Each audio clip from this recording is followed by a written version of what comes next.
Hi and welcome to this technical module by Roblox Academy.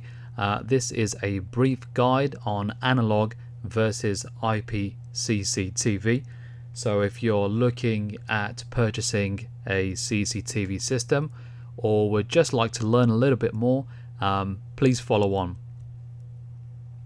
So we're going to begin with some misconceptions about both standards. And that is that both systems, both analog and IP, will allow you to remotely monitor your system on a smartphone. They both record on a digital hard drive, and they can both produce up to 4K 1080p high definition images. And if we begin with an overview, analog CCTV is like having an eye connected to a recorder. That is, it only provides visuals, and hence it's an analog sent usually via a coaxial cable known as an RG59, which we'll discuss a bit later, and that gets plugged into what's known as a DVR, or a digital video recorder. And you can see at the back of this illustration we have the standard B and C connectors, and on the left hand side you can see an RJ45 connector, and that would be for your broadband router in order for you to be able to watch the cameras on your mobile phone. Now this is a simple way to understand IP CCTV and how it differs from analog. Now, in addition to having visuals recorded, think of an IP camera as a brain. It's an eye plus a brain, and it's sending a digital signal back to the recording box. So if you can imagine, it's actually sending zeros and ones. You've got information being sent rather than an analog signal. Now what that means is the brain can do extra work for you. So for example, in more complex systems where you're trying to record number plates, only an IP system would allow you to actually extract that data, whereas an analog camera, although it might be able to see a picture or a number plate, it would not be able to extract that data the way an IP system. And an IP camera would plug into a recorder known as a network video recorder, or NVR.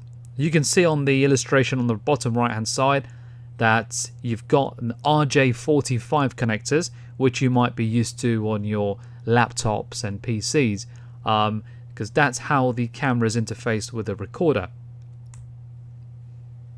Now if we compare the resolution, both systems can actually do 8 megapixel, which is a 4K high definition. And we get a lot of questions from people who think analog is restricted to non-HD, which is not true. Analog can actually go up to 8 megapixel, which is a 4K resolution. And the type of signals you might hear of are HD TVI, HD CVI, and AHD. Now these are the protocols that are used to send a high definition signal over a cable. Now with an IP system, you can actually go beyond. There's a company there's a companies making cameras going up to 30 megapixel and beyond. So if you're looking for very high in resolution, well, 30 megapixel is something you might see in a casino or a military base. It's perhaps not something you need to worry about if it's for a domestic installation, but it's worthwhile knowing this. If we jump onto the cable, analog CCTV uses coaxial cable, which is actually a traditional type of cable used in the CCTV industry. You might recognize this connector. It's known as a BNC connector, and you'll also hear of a DC connector, which is the power connector the camera would often have. Now, other names for the coaxial cable is RG59 and power, or Siamese and shotgun cable. Now the reason it's called Siamese or shotgun is because you've got two cables joined together. Worthwhile noting, there is a distance limitation on this cable of about 50 meters, and that's due to the power signal. You can actually run the video around 150 meters, but then you would have to power the camera locally. If we jump onto IP systems use a Cat5e or a Cat6 cable, which is usually an UTP, which is unshielded twisted pair. And you'll know in larger buildings you will already see this type of infrastructure used for the networking of computer systems. So it uses the same type of cable, and the connector is known as an RJ45. You don't usually have a power connector separate because the RJ45 carries power, and that's known as power over Ethernet. And you can actually get systems now that can go up to about 250 meters. That means you can run a 250 meter Cat5e cable and plug a camera all the way back to the NVR over that single cable, whereas analog CCTV would not allow you to do that unless you start powering locally. That means having a local plug next to the camera. Let's jump on to the features. Now, with analog CCTV, on a single recorder you can have about 32 cameras. Now, if you remember, just on the first slide we were talking about the cameras being like eyes. That's exactly what it's like, and so you're a bit limited in terms of the smart features that you can integrate with that system. That being said, most people only need to watch their recording in a decent resolution, in a high definition resolution, and have mobile phone access and some of the more basic features. So an analog system is usually sufficient for most applications. IP CCTV is a lot more scalable, and we're going to show you a little diagram in a bit to show you what that looks like in a physical installation. But a single network video recorder can go up to 256 cameras. An IP system is a lot more flexible, and again we're going to show you that in this little diagram. Now, the smart features, you do actually have a lot more smart features compared to analog. There's a little mistake there. That should actually say advanced smart features. So for example, let's say you wanted to record number plates. Well, an IP system would allow you to do that. Or let's say you wanted to integrate your cameras with a home automation system, that would also allow you to do that, whereas an analog system is kind of restricted. And again, this goes back to the IP camera being an eye plus a brain.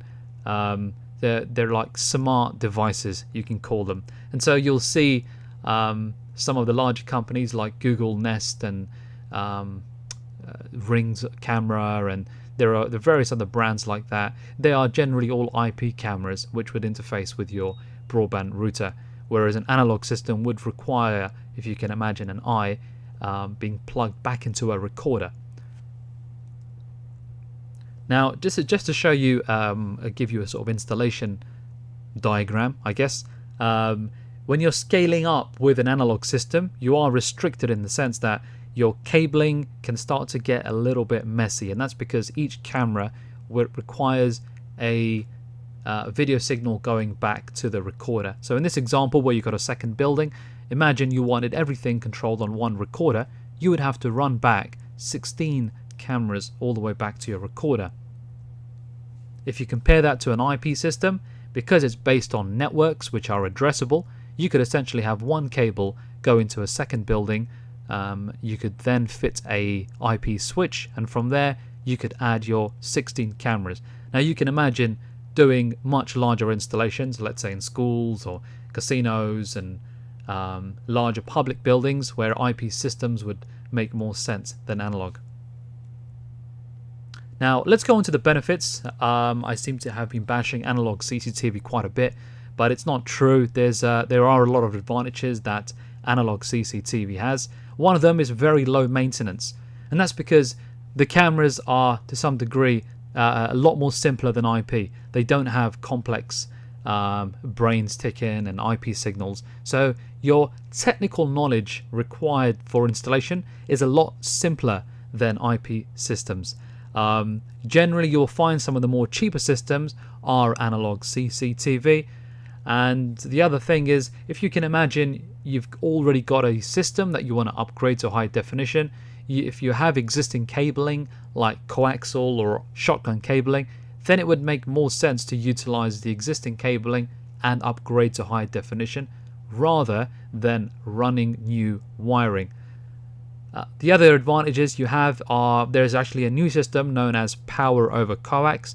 That means you would not need to run the shotgun cable. You can run a single video cable. So have a look out for POC, which is it's been around for actually a very long time, but we're seeing it creep back up, and that's because the manufacturers have found a way to send high definition signals over a single cable. And the other advantage there is you can run up to 200 meters, so that where previously you were restricted on power up to about 50 meters, you can now run up to 200 meters.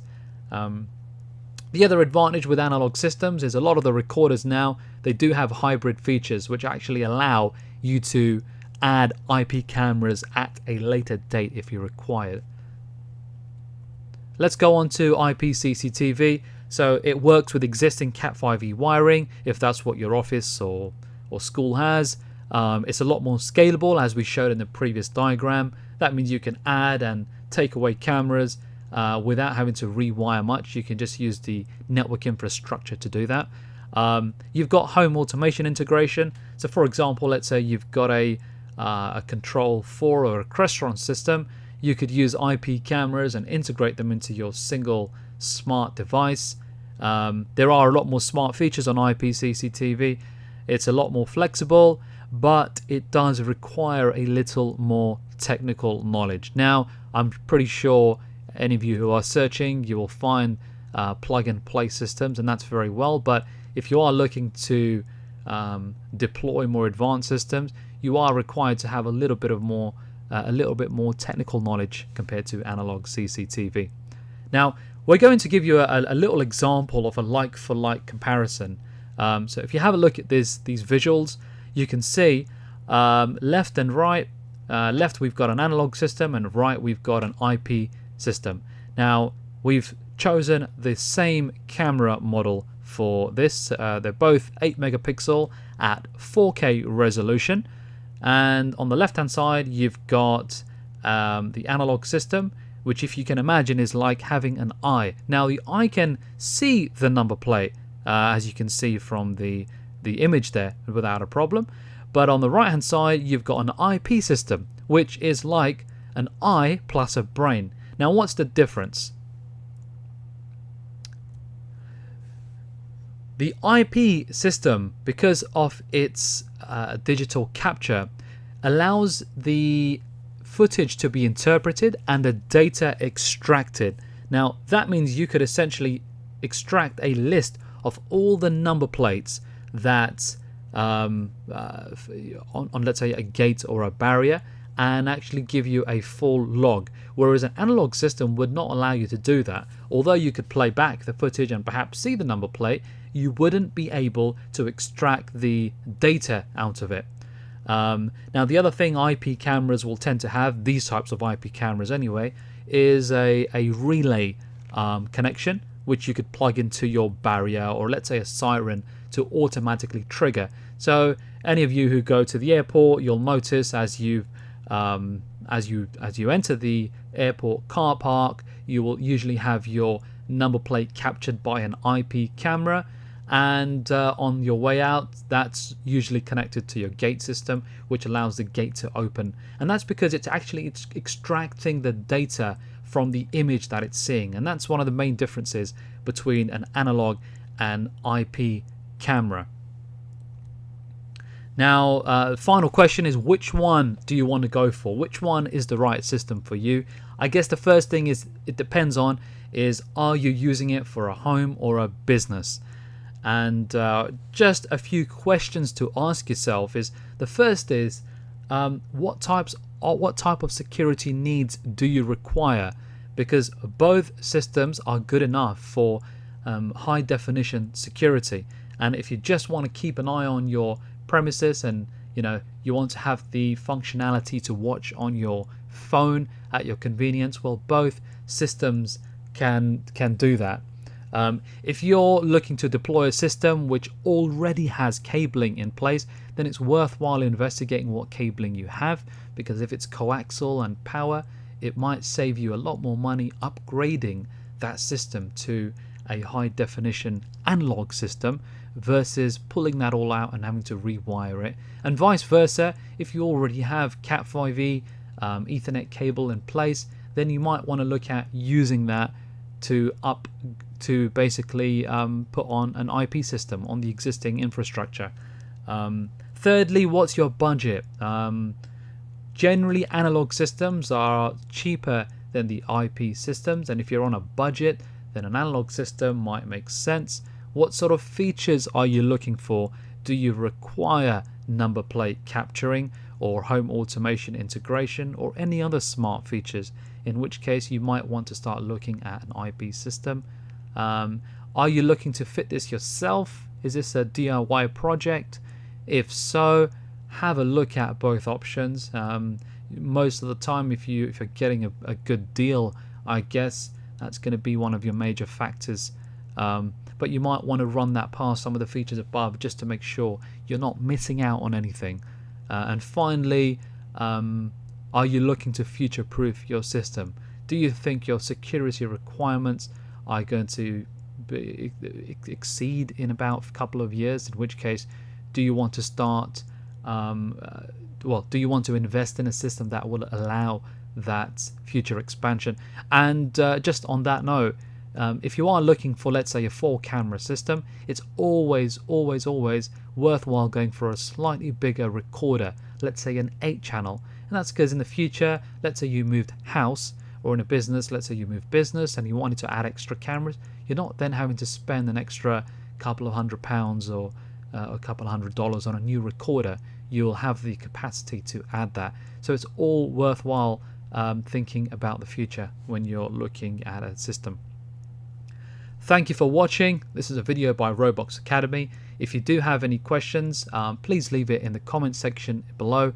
And if you would like to see any future videos from Roblox Academy, please let us know and we'll do our best to accommodate. Thank you.